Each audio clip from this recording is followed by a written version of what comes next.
Greetings, world. We're here with someone that we just have to thank, first and foremost, for continuing to come back. Steve Lishansky. Steve, give yourself a wave and a hello. Good to see everybody. Yes. And Steve, that book in the background there, your latest book, that is titled Leadership starts here, which is actually a Perfect. question for anybody who's a leader. Where does it start? We're just getting right into it, huh? We'll get there. With yourself.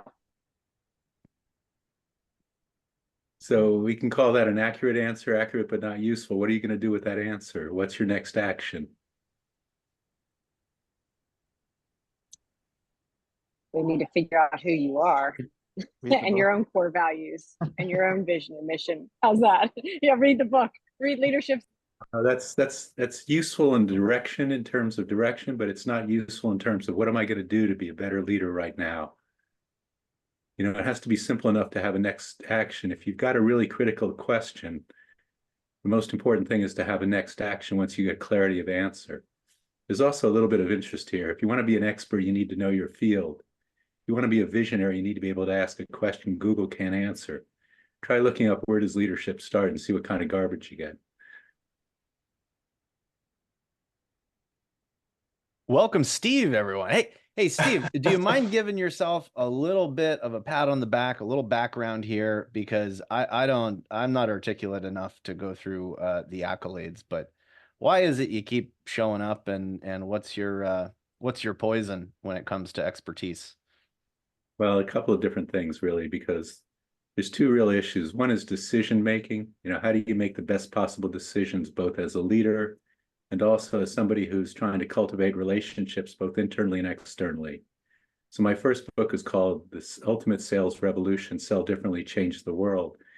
It's really about a different perspective on how you build the kind of relationships that transform your business, whether it's with clients or your staff. And the next book is Leadership Starts Here, which is really the essence of if you don't know where it starts, how are you going to figure out how to keep it going? So those are a couple of key things. Kudos, we don't need my favorite award that I've ever won is from the National Speakers Association Humorists. They're not stand-up comedians, they're the people who entertain. They gave me an award for being the funniest non-humorist, which I treasure. Well, I'm gonna get a chuckle out of today. I can already tell by the seriousness of everyone here. We can all lighten up, everyone. I know there's been a few. I know there's been a few new attendees. A lot of people that have never attended Beers with Max before. Despite how much I talk, it's actually about you. It's up to you to interrupt, to ask questions. I'm gonna have a beer. You're welcome to. You don't need to. And yeah, we record and we see what happens. And Steve, I think this is your fourth or fifth time here. And Fourth time. I'll just remind everyone that whenever I talk about the indispensable partner principle, that's Steve. That's from his first book, and not a day goes by where I don't quote some of that and use that wisdom. So I continue to thank you, Steve, for giving me lots of isms, and I'll have you know that I continue to credit you with them. Well, thank you very much. It's always a pleasure to really see people being able to use really intelligent principles. And I think one of the fundamentals of all my work is what I call universal principles. I've worked all over the world with people from more than 45 countries. And I do the same program in Beijing, Barcelona, and Boston, because it's really about how human beings make their decisions, think, decide, evaluate, and then come to take action. You know, so it's not really about the cultural artifacts, it's about how humans function. And I think that's what makes it really interesting. Indispensable partner is useful because you ask the question, what's the greatest level of relationship you can achieve? And to me, that's being an indispensable partner in the success of your clients. And to me, a client is anybody who affects the outcome of your business, whether that's, you know, somebody writing a check to you or somebody who's your assistant, colleague, or boss. And is there anyone here that would like to dive more deeply into how to strengthen your relationships? Steve. Corey, I knew you'd be first. Look at that. Hi, Corey. Yeah, I'm here to ask Steve questions. Love your book. I got it highlighted, written up. I use it all the time. And, I feel like you have these universal principles, but you really have these like just phenomenal questions. Could you share just a couple questions that you like to ask people, like maybe some updates when you're hopping in, like what's top of mind for you? Okay, so the most important thing when you're asking somebody questions is to be able to get useful information that you can move in terms of building better communication, better relationship, and better action together. So if you want to know something from somebody, what do you think the most important questions that you'd want to get answered are? I want you to think about that because it's easy to give answers to questions, and a lot of times people don't really value them. So one of the interesting things about asking questions or providing answers is to make sure that people value the answer before you pop it in. Because otherwise it's like putting pearls before swine. So what do you think are two of the best questions you could ever ask somebody to have a meaningful, valuable conversation could be? Anybody? Want to take a guess? And then I'll share with you what I'll volunteer as tribute because I think I've gotten this wrong for 3 years in a row. What is most important? What is the most important outcome? That's a good question to really hone the focus of the conversation. All right, 4 years in a row. Anybody else? What are the best questions to ask to get information? Brittany, you want to offer up something? Yeah, I would ask around what are you struggling with? Like what keeps you up at night right now? Okay, be careful about what keeps you up at night because bankers used to ask me that and I would always tell them nothing. I sleep like a log. You want to know what I think about during the day? Be careful about these trite questions, but you're going in a good direction on the first part. How do you define success? What's that? What does success look like to you right now or in this project? At some point, that would be a good question, but early on, you're not even in a project yet.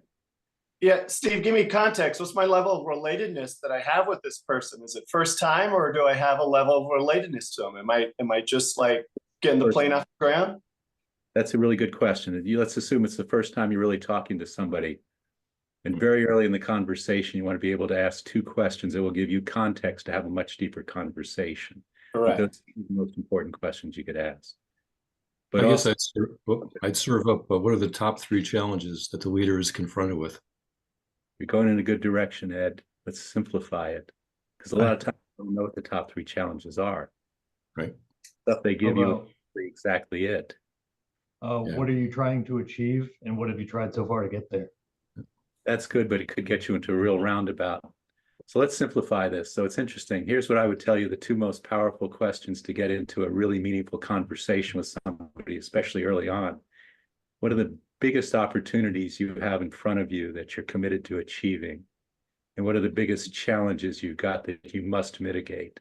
Because what I would say is those are the outer distributions of all the things they're dealing with. If you can handle their biggest opportunity and their biggest challenge, everything in between should be fairly simple. But it'll also give you context for them to start to clarify what's really on their mind. Many times they haven't even thought about those 2 questions. So there's a dual purpose to this. Number 1, you want to get the most critical information that would have the greatest impact and value. Number 2, you want to ask something they haven't thought about, that they can come to an answer with, but they haven't really thought about because you're already showing them how powerful you can be in terms of engaging them to think deeper. Make sense? And everybody here, most of you have never met me, so I'm going to give you my new 80-20 rule. Everybody knows the old one, Pareto's law.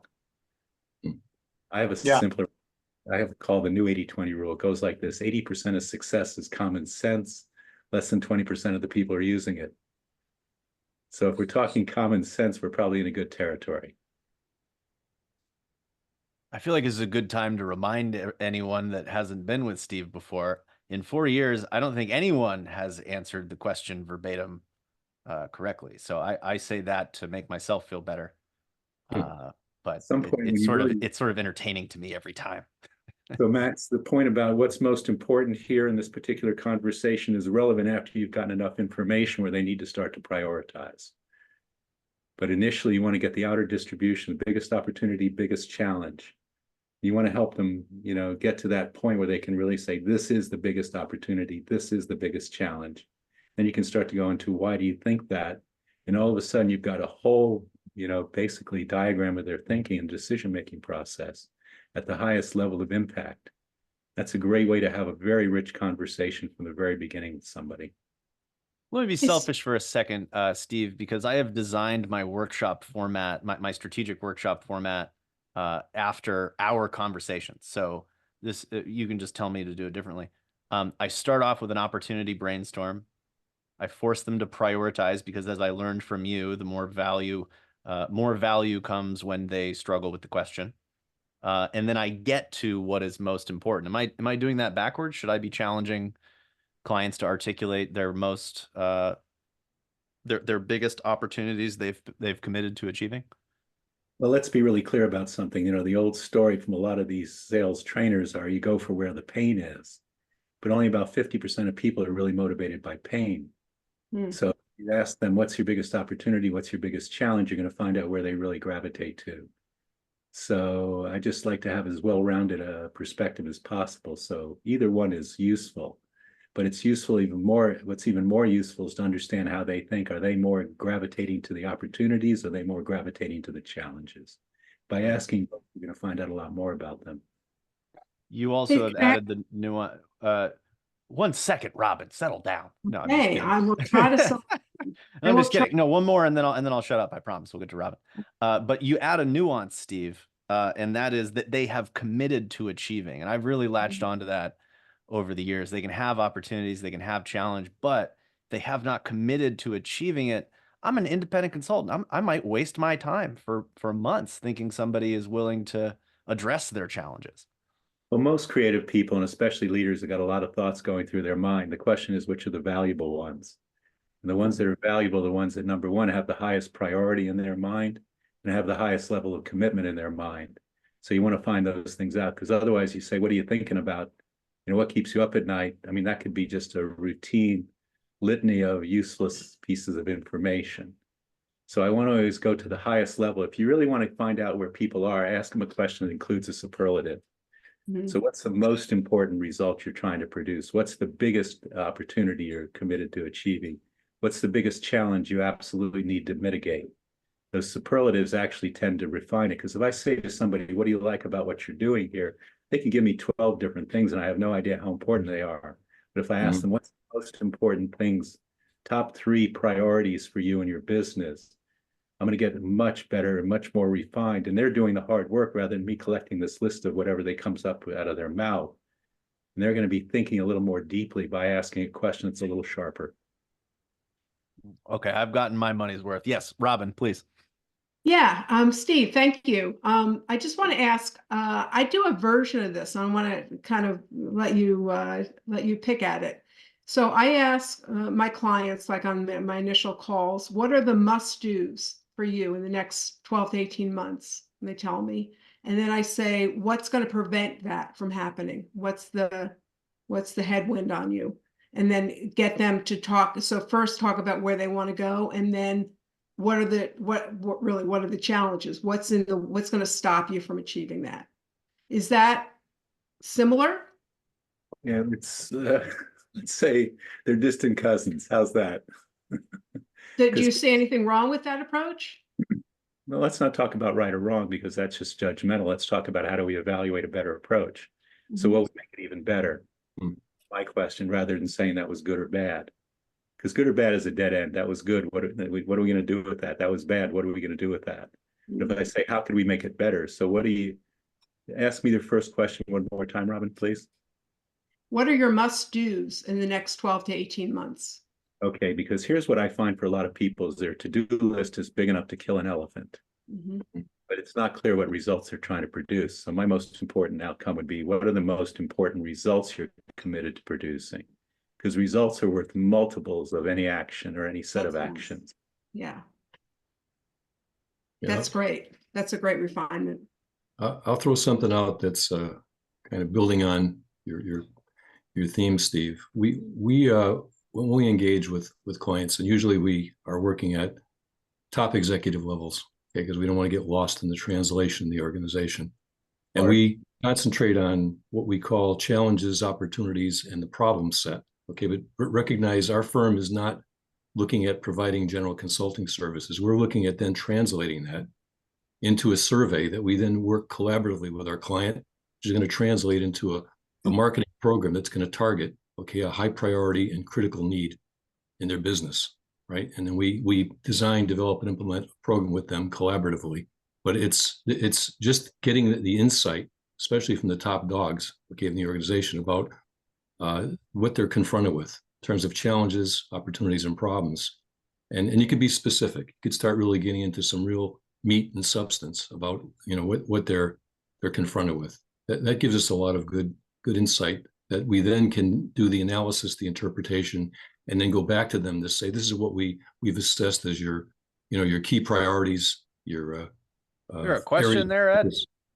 Yeah, I'm just wondering how that corresponds to the approach he's taking. Again, our business may be different than his. So I'm just saying, I'm laying this out for him with a little bit of detail to just say, how does that correspond to your business and how you approach? Because I'm sure he works with the top dogs in the organization. It's got to be the leadership and executive management quotient.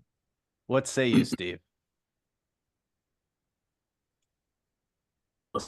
The thing I would suggest is that you said that you come back to them with what you see as the priorities. I tell you, I think your process is fairly sound, but what you really want to do is have them articulate the priority. Because for them to say, this is what's most important to me, going through that kind of conversation is 10 to 100 times you telling them, I think this is your priority.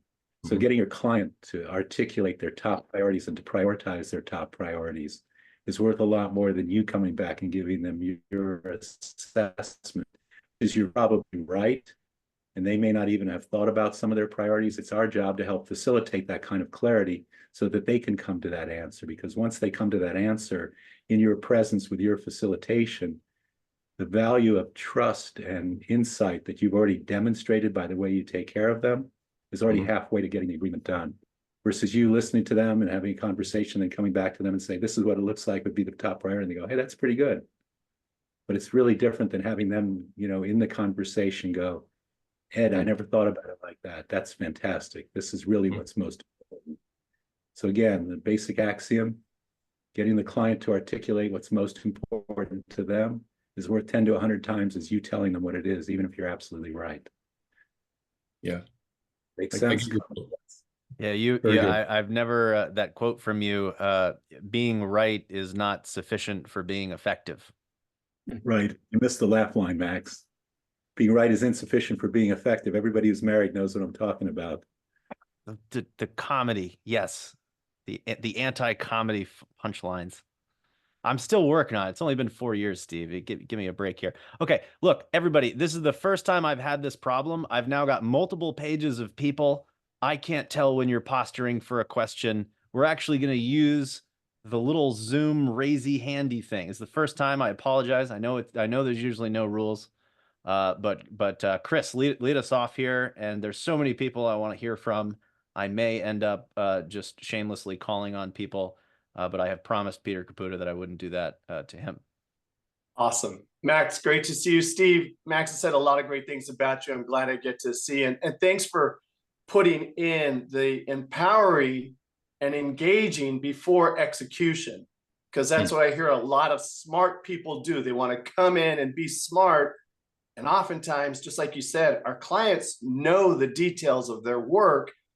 They're usually cluttered in it. So we're talking in the mechanics of language right now. How do you start to structure your process for the delivery of that? I think that's where your years of expertise versus where I'm at, because I could do the conversation, but it's the delivery of execution is where I'm still navigating that. Let's talk about the delivery of execution, because most of the time, if you're really good at facilitating clarity with your clients, they're going to trust you to deliver the process that will deliver the results. Because let's go back to this axiom I just said to Robin, results are worth multiples of any activity. So the design of an engagement is really about the quality of the results and the value of the results.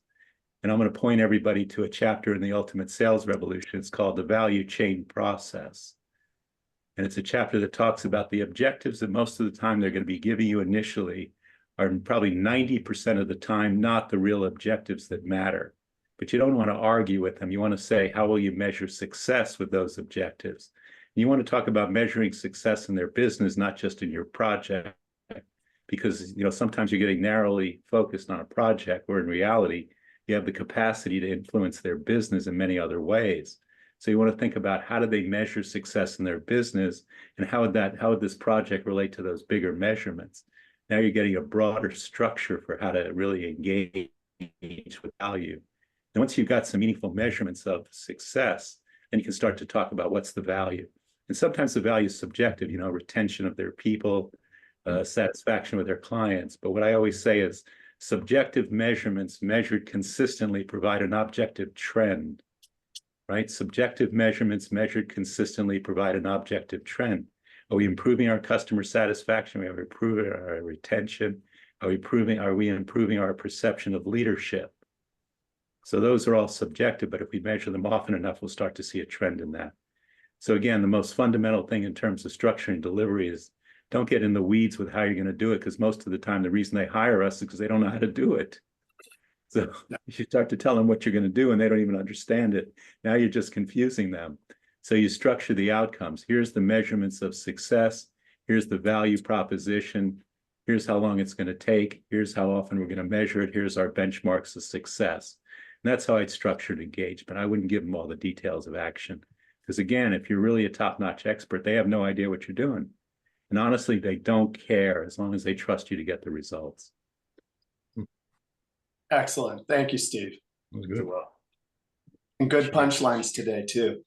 Yeah, we've got that was actually a new one. I'm not going to attempt to memorize that one, Steve. That's a new one. That's level 3, Steve. I gotta be sober for that one. We actually have some other authors in the room. I know, Marnie, give us a wave. I know you've written one or many books specifically for the MSP audience and more broadly tech consultants, but I know you're shaking your head in agreement with making these about business outcomes. So we may hear from Marnie. I'm not sure. Trying to ease up on my calling people out. We got Dylan. I'll be good about being quiet. That's not my specialty. I'm working on the Don't listening. be quiet. Marnie, don't be quiet. We need some action here. Yeah, well, we got a hand. I just can't find Dylan. So I'm here. Oh, he's already here. Okay, so the hand was raised, and I'm clicking. Like I said, I'm clicking around. But yes, Dylan, please. So Steve, you just kind of talked about a little bit of something that I've been struggling with lately. With the, I've had to learn, as someone that came up as an engineer, I've had to learn how to somehow communicate without going into full detail and overwhelming people. And I've started to pivot towards talking about results like that. And the challenge that I've run into, one of the benefits of working with me is I'm pretty fearless, right? I can dive into the weeds and I can clean up the mess. If the business leader is committed to making the mess go away, I can be the implement to do that.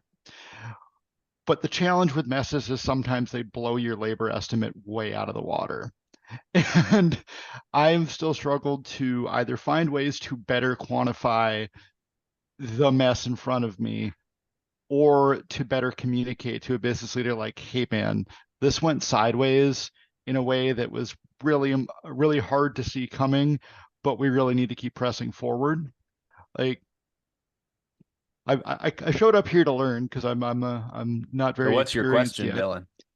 How do you have the conversation when you've blown your labor estimate out of the water, or your whatever your cost estimate is? Dylan, let's avoid doing that to begin with. I mean, the structure of the proposal is flawed if you're going to run into those kinds of situations.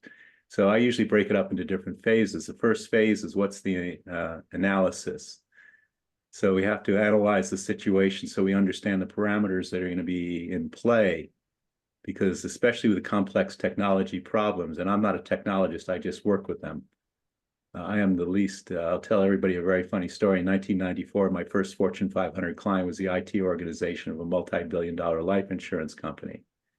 And they needed a culture change. So they hired me, the CIO hired me. I walked into my first executive meeting. Those of you who are in technology would appreciate this, in 1994 with an Apple Macintosh. And the people who didn't know why I was there were looking, it's like, how did he get in here with that damn thing? And they let him in here because it's sacrilegious back then. And I said, listen, guys, you didn't hire me for technology. You're way too smart, but you don't even know how to talk to clients. I can help you. So that was the first year I worked with them. The second year, the IT organization won the award for most outstanding customer satisfaction in the enterprise. So it's about thinking differently. But Dylan, your point is you're trying to assume that you know the answer when you go in, instead of giving an analysis. And then you can start to put in, here's what we understand, and here's my responsibilities, here's your responsibilities, here's how we'll structure it, here's the unknowns that we may have to deal with. But that comes after you do an analysis where you kind of figure out what you need to know. Then you can start to talk about the plan and the implementation. and then the review of results. So those are kind of the structure of a good proposal. You've also said that proposal is just a confirmation. Well, And I don't do proposals. I do confirmations, because if we haven't got an agreement about what we're going to do together, then we don't. Then I'm not going to be throwing stuff against the wall for them to, get themselves educated.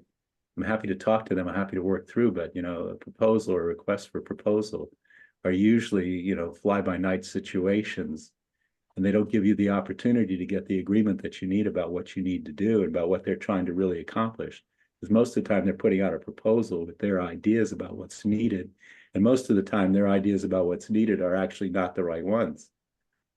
So don't let yourself get caught into, offering up proposals. Let's talk about what you're trying to accomplish. Let's talk about the value of it. Let's talk about what it would be worth to actually bring these results to you. And let's put together a confirmation of agreement, even if it's only the first phase of analysis. I'll tell you what you've got that's working. I'll tell you what you got that's not working. I'll tell you what I suggest for you to fix this. And if all you want to do is go that far, I guarantee you'll have a roadmap to get where you want to go. And that's got value right there. Steve, I'm going to do something for you because I'm in a unique position to do so. I will actually quantify how many hours, and it's going to be in the form of days, maybe even weeks, how many hours you have saved me from doing proposals my old way to doing proposals the new way, because I track every hour of my time and I know how many proposals I've sent out over the last 6 years. So I'm going to quantify that for you and make a little post about it. But you've made my family very happy. Juliet, yes, Steve, we've got a hand over here. Well, Dylan here also said two things that sort of, before we move on, Max, I'm sorry. He said the words implement and labor. That sort of kind of left me, I don't know, feeling a little uncomfortable there. Do you have any thoughts about sort of, words you never want to say, or that in particular, and in the role of strategy as well? Listen, let's be really clear what you get paid for. You do not get paid for your labor unless you want to be an hourly worker. You don't get paid for your activities unless you want to just be doing a lot of activity. You get paid for the value you create. And the value you create is based on the results and the value of those results to the client. You only want to get paid for value. So let's give you an example here. So Dylan, I'm going to help you figure out how to write good proposals. It's going to cost you $5,000. Sounds like a lot, doesn't it? So Dylan, let's talk about what you're trying to accomplish. Let's assume you can get 6 good projects a year by doing it the way I could suggest to you. Each one of those projects could be worth $40,000 or $50,000, wouldn't you say? So we're talking, conservatively speaking, we could be generating $300,000 by learning how to do this more efficiently, more effectively, more productively, and more consistent with how your clients would actually respond positively. So let's talk about a minimum of $300,000, could be as much as $600,000 worth of value. I'm going to teach you how to do that for just $50,000. Sounds like a deal, doesn't it? Yeah. If you put out a dollar number without a correlation to a value proposition, it's going to be expensive no matter how small that number is. If you want to do it by the hour, you could say $150 an hour. I wouldn't answer the phone for $150 an hour. But a nation could be founded on that, Steve. No dollars without representation. Its value is the only thing that matters. If you can't get to a value proposition, I did it really quickly. I mean, obviously, you'd take a little more time. You'd help the person get to what they see as the value. Because if they articulate the value, you came to me and said, I could say I can make $300,000 to $500,000 by doing what you're talking about better.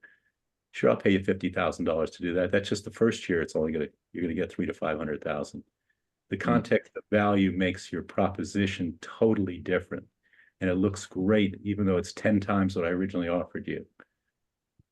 So that's what I'm talking about in terms of value proposition, and that's how you put together a proposal. So I'd say based on that, then my bigger struggle is then probably calculating that value prop without tying it to something. Well, let's hold on a second. We're gonna get to Juliet here as well. Again, I'm struggling with the no rules, and then also people are raising their hands. I'm just saying that right now. But Dylan, the one thing I'm going to say to you is going to go back to that proposition. You help your client articulate the value by identifying the metrics of success and what that would be worth to them, and having them articulate the value is worth 10 to 100 times as much as you telling them what it is. So get them to articulate the value. If you told me I could do $300,000 to $500,000, you spend $50,000 to get there in an instant. If I told you it was worth $300,000 to $500,000, you'd be sitting back going, maybe, I'm not sure yet. Let's go to Juliet. She's been patient. Okay, thank you. Totally different subject here. So I'm gonna pivot. So I do public relations, and one of my clients, I just did a big campaign. It was a survey. We got amazing results. It was a really heavy lift. They're very happy, but we definitely need to increase the budget because we're just burning the candle at both ends based on what we're getting and the work we're doing. We have really great results, but I'm kind of struggling with, especially now, because I know that, you know, money's tight for companies. Everybody's sort of cutting corners, and I want to make a solid case to ask for more budget. They usually increase it when we have these big survey campaigns, but I want to try to get a continuous steady budget. And right now I'm not hourly. I just do it based on a monthly retainer that we have set with them, but I want to increase that. So I could go to them and say, look at all these amazing results we delivered. But I want to have a better way of approaching this topic that just is sort of a big picture way of Juliet, you're asking a good question. topic. You're asking a good question, but here's the point. It's when you're going to get an increase in your budget from your client is when they see the value being worth the investment. So it's Okay. not, I want to do that. You want to go back to them and say, what results were you hoping for? How did they measure against what we actually got? Well, we got better than what we expected. And what would be the value of those results? Because again, you got to quantify not just we got great value, we got great results, but we got great value from it. That it's actually moving the metrics of our business that matter forward. And that if they can see that it's moving it forward, what would a little bit of additional investment be worth to them in order to move it even further? Because again, the reason they're going to invest more with you is they see bigger benefit to their business. They see greater value for what they're trying to accomplish. So once again, it's back to the old routine. What are the most important results you're trying to accomplish? What would they be worth? How are you going to measure them? What would they be worth?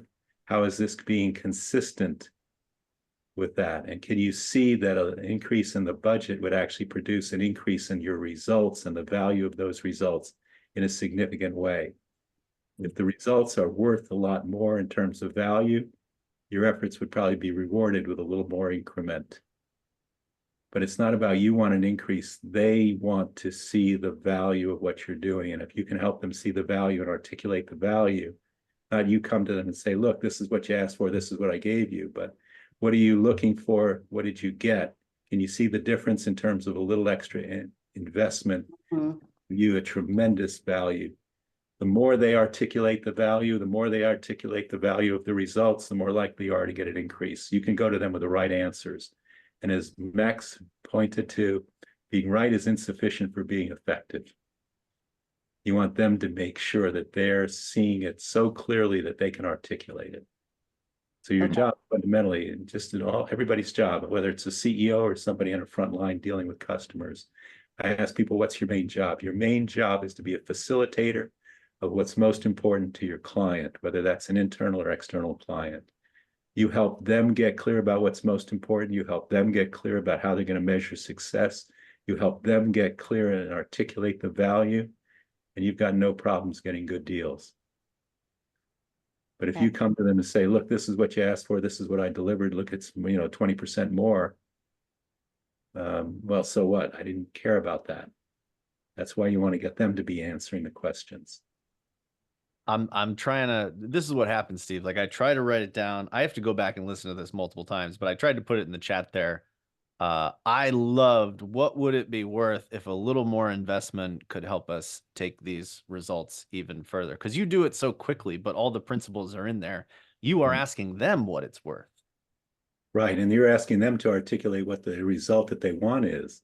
Because until they have a quality of result, it's like when I ask the question, where does leadership start? I'll answer that before we sign off.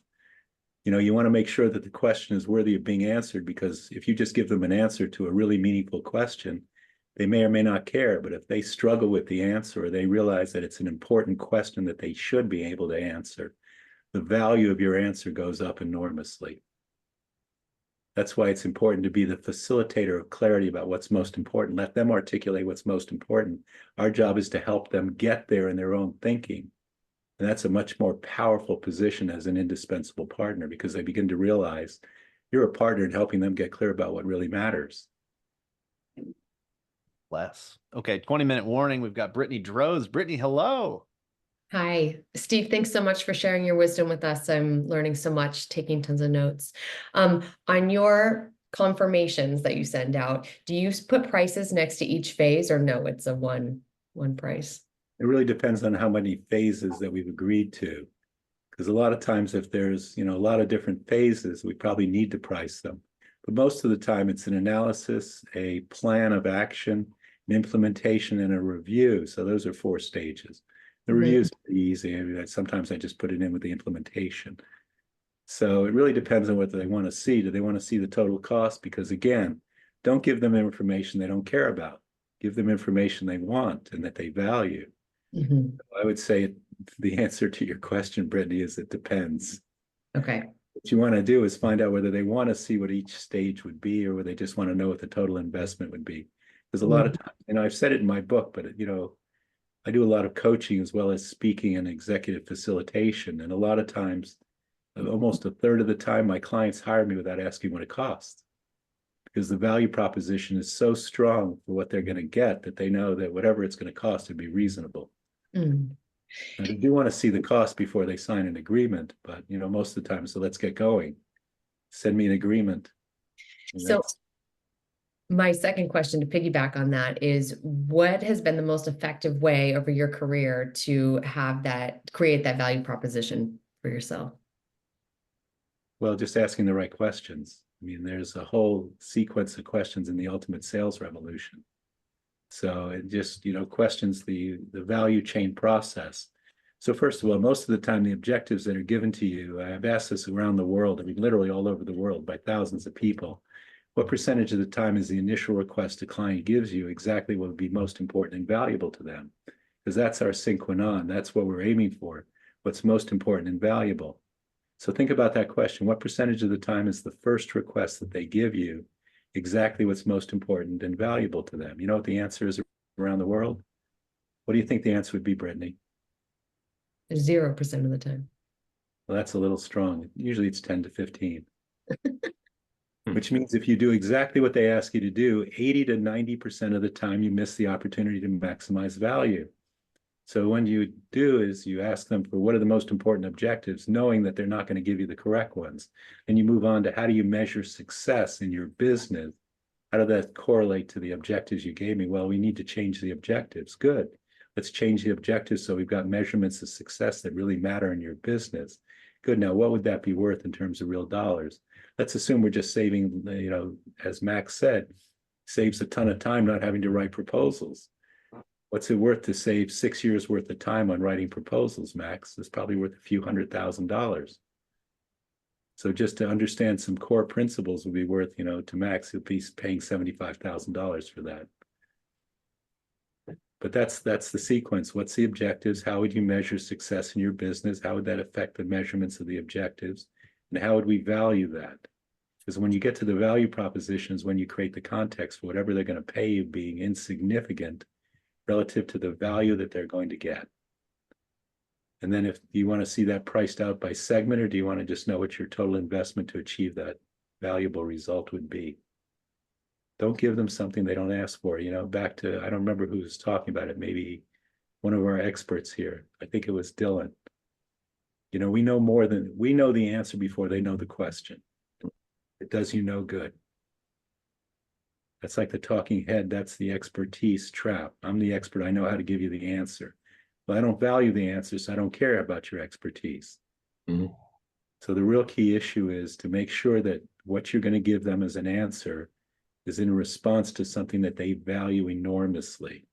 Your job is to help them to figure out what they would value enormously before you give them anything.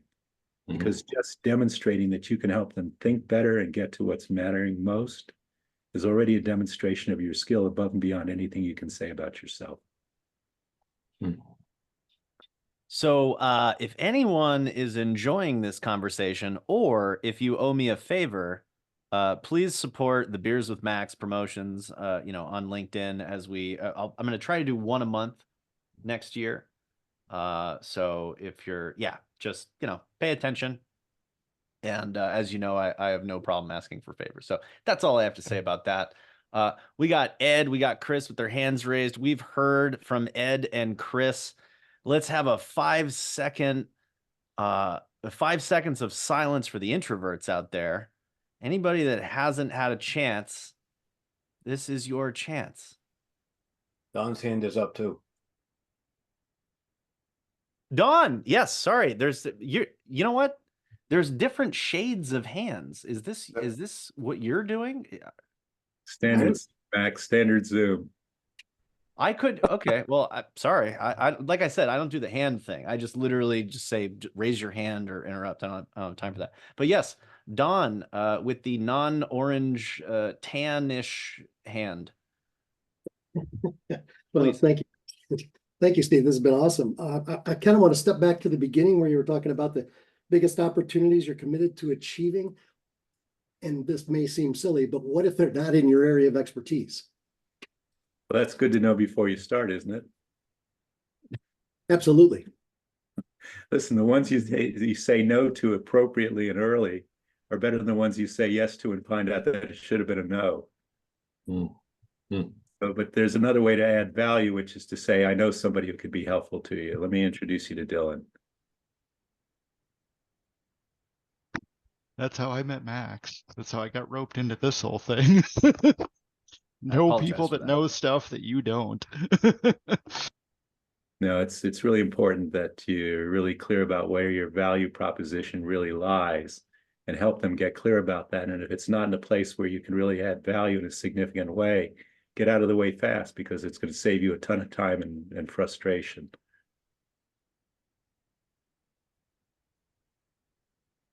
Ed, do you want to come back on?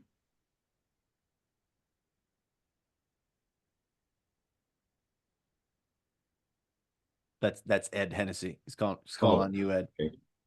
All right. Have 3 questions for Steve, but you can always cut me off. Okay. It's clear that Steve's business, along with probably everybody else that's here, has a degree of sophistication and complexity. Okay, and I'm not trying to overstate it, but I'm just wondering, especially when you deal with a new target client, how do you describe what you provide to them? I know if you're going to reverse the role of saying that you get them to open up and talk and tell you what their primary issues are, but there's got to be someone who's unfamiliar with you. And I'm talking about a CEO or a leader, okay, who's basically reversing it and saying, you don't have to give me your pitch deck and you don't have to give me the PowerPoint presentation. Just give me a perspective on how you describe what you provide to them. What do? You know what I answer? I improve the performance and results of businesses in a significant way. Are there particular performance issues or results you're trying to produce that you're not getting at the speed and the quality that you're looking for? So you need to give them an answer. You need to set the context. You need to give them a reason why they should continue in the conversation. I improve performance and results of executives and executive teams and companies. Are there issues of performance or results that you're dealing with that would make a difference in your business? Because ultimately, you've got to be able to answer and you've got to be able to turn the question right back at them. And have you gone in and out of a particular industry focus? Or like, I know we've talked, Steve, about your focus on CIOs. You know, when you were writing the book, Ultimate Sales Revolution, one time you said to me, I think I wrote the book for the wrong people. This should really be for CIOs. Are you back to like... Relevant. No, it's relevant for them. Here's the point. There's no industry that matters. My primary industry is primary because there's a bunch of others, but healthcare and pharma, technology, and financial service, none of which I'm an expert. My background is I used to run toy companies that marketed wholesale products to everybody from Walmart on down to the corner Hallmark store.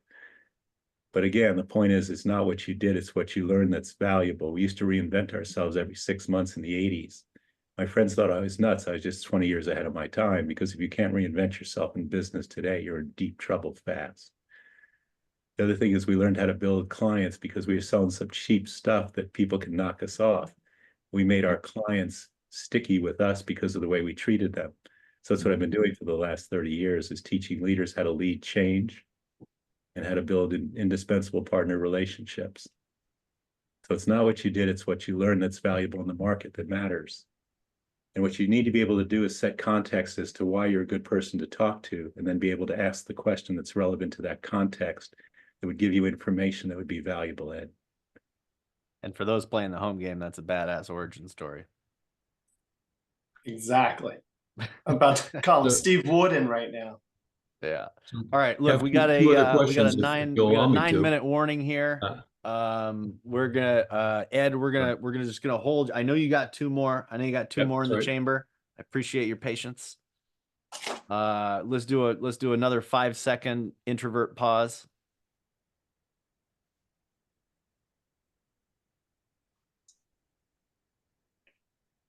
Chris, I think we're to you. Yeah, that's great. Steve, really great. I love how you deliver with conviction, right? Like that's one of the things I see makes your work is you deliver it and like, this is the truth. And if they're on, they're on. If they're not, they're not. But you snuck in the word now coaching when Brittany asked you, and you just started mentioning performance. So in the world of the mechanics of doing something and developing the mindset of the leader to be flexible to take how much is really the mechanics, the blocking and the tackling, or are you really getting in there and working on their headspace? The answer to that is really easy, Chris. It's both. You have to be able to give them very specific actions that they can take, but also the way they think about it. If you want to produce results, there's two core methodologies. One is to change what you do. The other is to change how you think about it. But here's the challenge. If you don't change how you think about it, your habit patterns are going to be the greatest impediment to changing what you do, because I always say the greatest impediment to change is your habits. And if you can't change your perspective, you'll never get out of the way of your own habits. So you got to be able to change their thinking first. That allows them to be able to think differently about what they're going to do. And Chris, the reason I have such conviction about what I do is because they're based on principles that until proven not to be universally effective, I can stand on forever.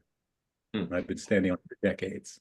So there's a difference between a style, a strategy, a technique, and a principle. The principles are universal. Everything I've done has been built on universal principles that give you access to really making a difference for human beings in the way they think, evaluate, make decisions, and do what they're going to do. That's why I can ask the questions I do and have conviction about the answers. So I always challenge people. What are the principles for decision making that you're using? And in fact, let me give you the answer to the question, where does leadership start? And I'll tell you what my answer is. Leadership starts with the decisions you make. And the decisions you make start with the decision-making process that you use. So what's the clear, consistent, concise, congruent, compelling, and communicable decision-making process that you use? Usually at the end of that question, people are looking at me with like, because most people don't have a clear, consistent, compelling, concise, communicable decision-making process. So what happens is everything gets cycled back to the leader, and the decisions that get made really have consistency or congruence. And if you want to be a leader, you need to have congruence of what's most important, why it's most important, and how we're going to make it happen. But people will tend to take action if they're confused or they're unclear. People will take action instead of thinking. Because if you take action, at least you'll feel a little bit differently.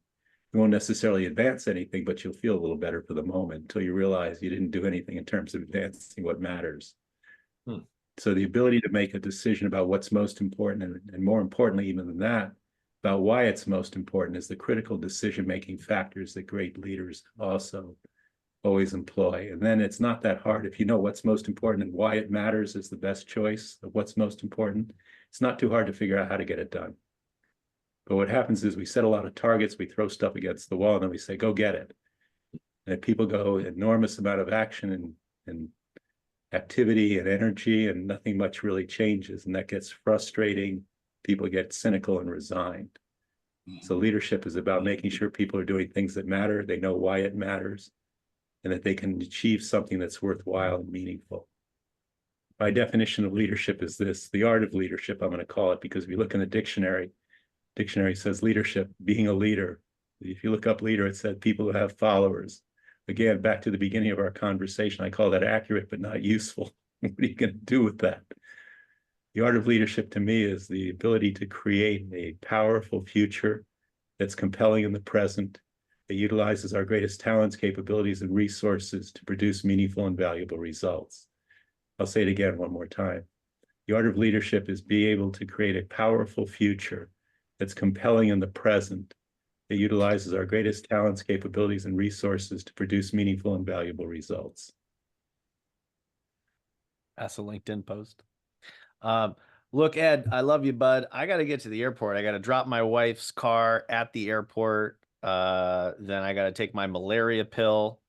I got to get my fake wallet set up, ready for Zimbabwe. By the way, this thing is completely genuine, all outdated IDs, credit cards, real cash, old phone.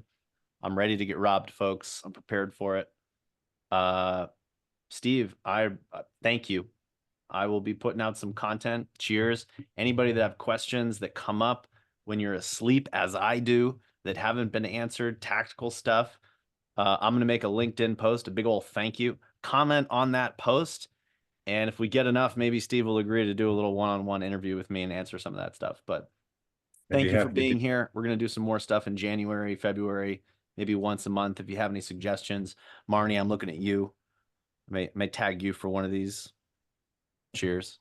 But thanks, everybody. It's so great to see you. You made my day, my year, my December. See you out there. Cheers. That was great. Max, save the chat, please. I think a lot of us would love. I think it does. I think they do it automatically now. They don't do it automatically. Zoom people. I don't know. 3 dots in the very bottom. Yeah, Steve, do you know? Click on the 3 dots in the very bottom right-hand corner of your screen, and it'll say save chat to. It saves it to a standard folder on whatever client machine you're using, and it'll have a button you can press to pop it up. Thank you, Dylan. Yeah, Dylan, if you ever need a gig as a technical advisor for people that do a lot of people Zoom shows. Hey man, you in the Very 90s, welcome. appreciate your business back then. Right. Happy holidays to all. Take Thanks, care. everyone. Yep. Good to See see you you. guys. Great to see you. Thanks, Steve. All right. Cheers.